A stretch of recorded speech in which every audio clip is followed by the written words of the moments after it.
பிச்சை எடுத்தாவது தண்ட பிள்ளைக்கு சாப்பாடு கொடுக்கிறவள் தாய். ஒரு ரூபாய் எதிர்பார்ப்பு இல்லாம பிள்ளைய வளர்க்கிறவள் தாய். அல்லாஹ் சொல்றான், யௌம யஃபிருல் மர்உ மின் அஹீஹி வ உம்மிஹி வ அபீஹி. அந்த உம்மா கூட கியாமத் நாள்ல வேலைக்கு ஆக மாட்டா. அந்த கியாமத்துடைய நாளையிலையும் நமக்காக அல்லாஹ்வுக்கிட்ட சுஜூதுல அழுவது அந்த முஹம்மது ஸல்லல்லாஹு அலைஹி வஸல்லம். எவ்வளவு முஹப்பத் இருக்குது உள்ளத்துல சகோதரர்களே.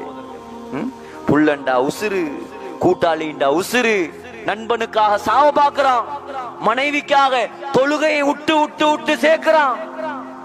நமக்காக உயிரை தந்தவர், நமக்காக ரத்தம் சிந்தியவர். அவர் நினைத்திருந்தால் சகோதரர்களே, இன்றைக்கு மக்காவுல சவுதியில தாயிஃப்ங்கிற ஊரே இருக்காது.